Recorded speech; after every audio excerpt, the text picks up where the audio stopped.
Have you ever wondered about the potential side effects of drinking coffee? Well, as much as we love our daily cup of joe, it's important to be aware of how it can affect our bodies. For starters, coffee contains caffeine, which can increase your heart rate and blood pressure. This effect might be more pronounced if you're sensitive to caffeine or tend to have a lot of coffee. Plus, caffeine is a stimulant, so it can make you feel restless and anxious, especially if you consume large amounts. And here's something to think about: drinking coffee late in the day can mess with your sleep patterns and make it harder for you to fall asleep.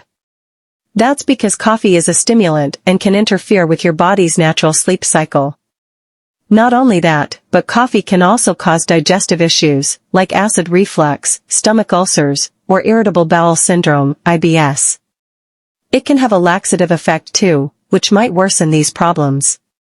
Now for some not-so-fun facts. Regular coffee consumption can lead to dependency and withdrawal symptoms if you suddenly stop drinking it. These symptoms may include headaches, fatigue, irritability, and difficulty concentrating.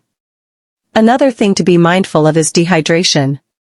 Coffee is a diuretic, which means it promotes urine production and can increase fluid loss. So, if you're not drinking enough water, excessive coffee consumption might contribute to dehydration. Oh, and let's not forget about the cosmetic side effects. Drinking coffee regularly can stain your teeth over time. The dark pigments in coffee can adhere to the enamel, leading to discoloration. Lastly, while this is still being studied, some research suggests that excessive coffee consumption could be linked to an increased risk of certain health conditions, like osteoporosis, heartburn, and cardiovascular disease. However, it's important to remember that everyone reacts differently to coffee. For most healthy adults, moderate consumption, around 3 to 4 cups a day, is generally considered safe.